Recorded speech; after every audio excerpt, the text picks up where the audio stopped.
Assalamualaikum warahmatullahi wabarakatuh.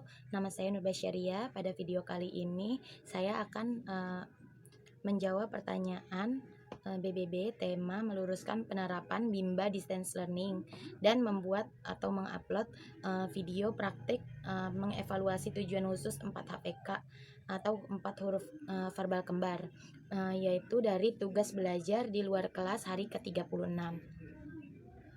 Langsung saja, pertanyaan pertama, apa prinsip utama dalam proses Bimba Distance Learning yang harus dipahami dan diterapkan oleh motivator? Jelaskan dan berikan alasannya.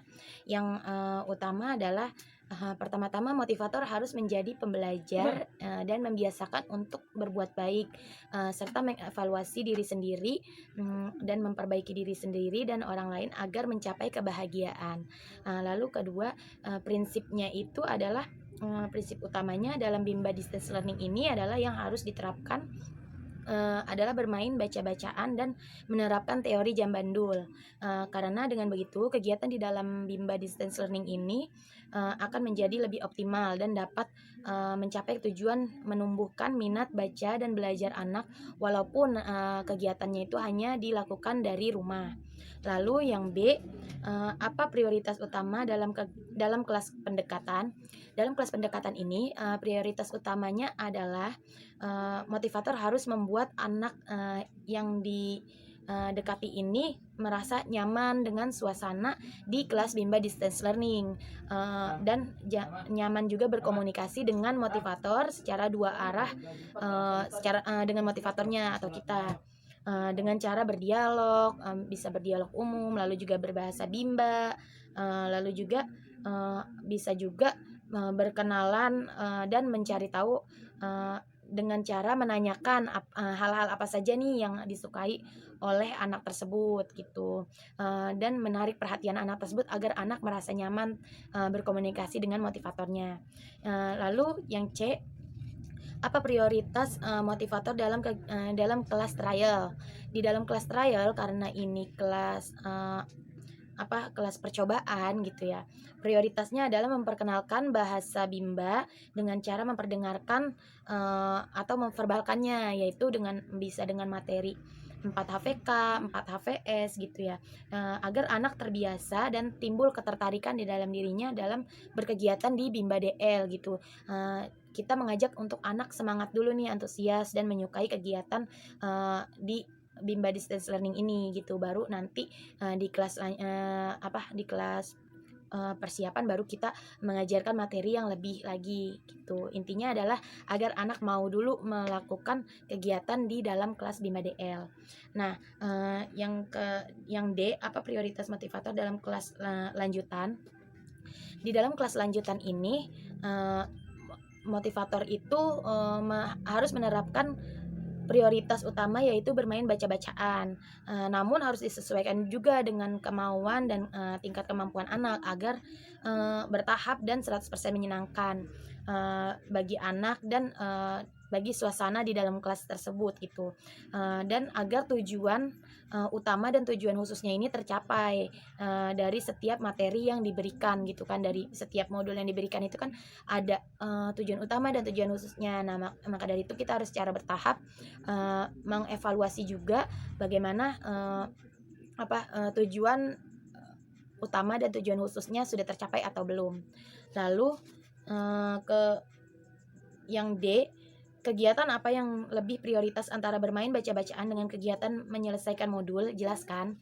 Yaitu kegiatan yang paling diutamakan adalah kegiatan bermain baca-bacaan karena dari segi paradigma bimbanya ini, dari segi tujuan dari bimba ini kan menumbuhkan minat baca, konsentrasinya adalah menumbuhkan minat baca dan belajar anak. Maka dari itu kegiatan yang lebih penting atau yang lebih diutamakan dalam bimba baik distance learning maupun tatap muka adalah kegiatan bermain baca-bacaan, karena bermain baca-bacaan ini merupakan kegiatan yang bertujuan untuk menumbuhkan minat baca anak tersebut gitu, sehingga dilakukan lebih sering daripada kegiatan selingan lainnya agar anak menyukai kegiatan baca-bacaan dan semangat untuk melakukan baca-bacaan gitu ya. Sedangkan menyelesaikan modul itu modul yang sudah disiapkan oleh Bimba AIWO ini adalah bersifat sebagai alat bantu atau sarana untuk permainan anak, bukan hal utama yang harus diselesaikan gitu. Makanya modul tersebut itu hanya untuk membantu motivator sebagai sarana permainan untuk menumbuhkan minat anak melalui baca-bacaan.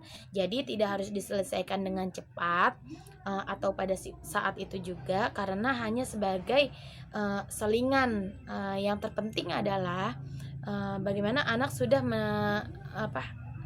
bagaimana anak senang, terus menyukai, terus antusias juga dalam kegiatan baca-bacaannya. Jika anak sudah minat membaca, maka dengan atau tanpa modul anak akan tetap senang dan terampil membacanya.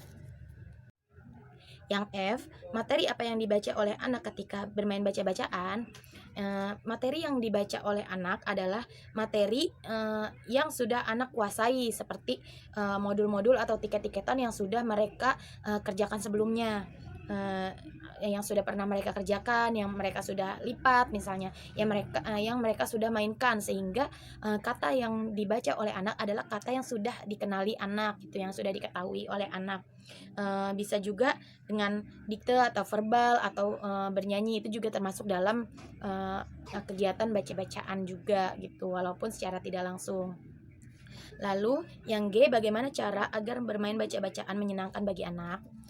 Yaitu dengan cara yang menyenangkan dan menimbulkan rasa penasaran dan antusias anak, serta semangat, sehingga anak akan lebih tertarik nih untuk bermain baca-bacaan gitu ya. Bisa dengan bernyanyi, lalu verbal, lalu juga berdialog, bercerita, dan bisa juga dengan melakukan permainan gitu. Jangan lupa juga untuk selalu memberikan reward dan motivasi kepada anak, agar anak itu terpacu gitu, termotivasi, dan tambah semangat dan antusias dalam bermain baca-bacaan tersebut. Lalu H, bagaimana menyikapi anak yang tidak mau bermain baca-bacaan? Yaitu hal yang pertama yang harus dilakukan oleh kita sebagai motivator adalah menanyakan penyebabnya dengan menggunakan bahasa yang mudah dimengerti anak. Kemudian juga membujuk anak-anak secara halus gitu.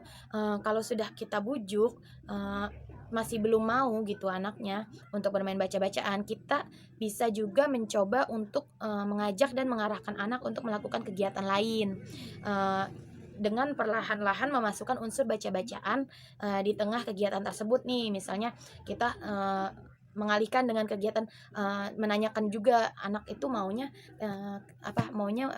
melakukan kegiatan apa. Misalnya, halo kakak, ya udah kalau emang kakak nggak mau baca-bacaan, kakak sekarang maunya ngelakuin apa? Oh, menulis, coba, oke, menulis yuk, kita menulis dulu yuk gitu. Sambil mereka menulis, kita bisa menanyakan, oh iya kakak, itu yang kakak tulis apa hurufnya? Coba bacaannya apa itu kak? Oh gitu, mobil. Kalau mobil hurufnya apa aja ya kak? MOBIL, mobil. Oh oke, mobil. Wah bagus kakak, rajin, sudah semangat. Oke, terus kakak mau menulis apa lagi? Seperti itu. Kita bisa perlahan memasukkan unsur-unsur bacaan walaupun anak tersebut sedang mengerjakan atau melakukan kegiatan selingan lainnya gitu ya. Lalu jika anak memang sudah terlihat semangat, sudah terlihat antusias gitu ya, dan semangat kembali, bisa kita arahkan kembali nih untuk bermain baca-bacaan, tergantung pada afeksi anaknya. Misalnya anaknya udah semangat gitu ya, oh kakak udah semangat banget, wow. Oh iya kakak, kakak udah menulis nih. Sekarang coba yang kakak tulis coba dibaca, kan kakak udah bisa tulisnya. Oke, boleh dibaca sekarang. Iya, coba dibaca semuanya kak, Bu Guru mau dengar.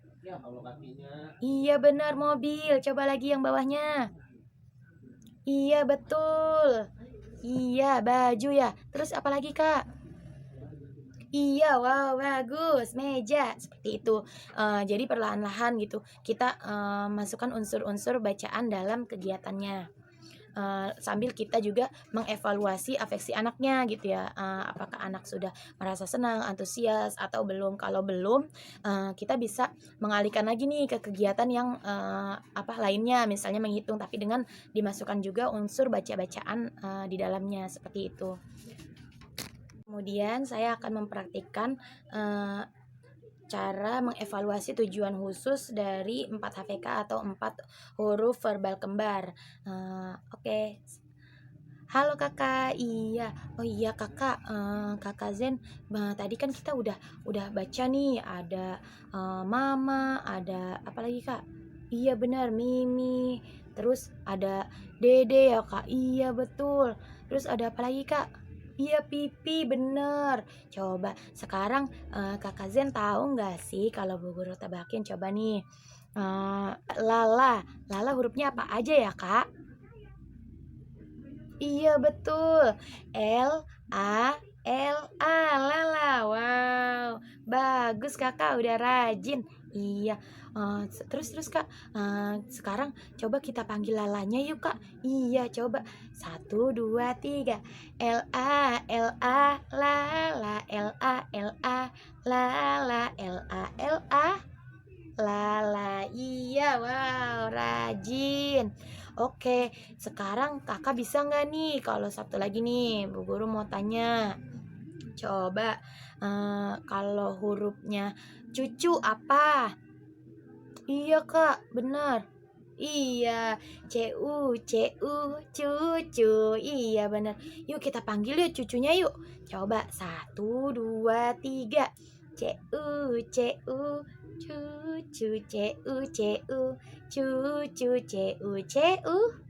Cucu, wow, semangat. Tos jempol dulu sama Bu Guru. Iya. Oke, terus Kak, Kakak tahu nggak kalau hurufnya, oh iya, Kakak Zen punya adik ya, namanya Kiki ya? Iya, coba Kakak tahu nggak hurufnya Kiki apa Kak? Iya betul. Coba hurufnya apa aja Kak lagi Kak? Ki, wow betul. Coba, yuk kita panggil yuk Dede Kikinya yuk. Coba, satu, dua, tiga. Ki, Kiki, Ki, Kiki. Wow, semangat. Coba Kakak Zen sendiri panggil Kikinya. Coba, yuk, Bu Guru tinggal dengerin aja. Coba, satu, dua, tiga. Kiki,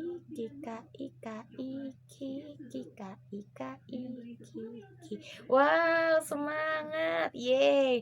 Tos dulu sama Bu Guru. Tos, tos. Yeay. Oke, karena Kakak Zen sudah semangat, berarti besok kita ketemu lagi ya Kak, dan harus lebih rajin lagi, harus lebih semangat lagi dong belajarnya. Oke, dadah Kakak.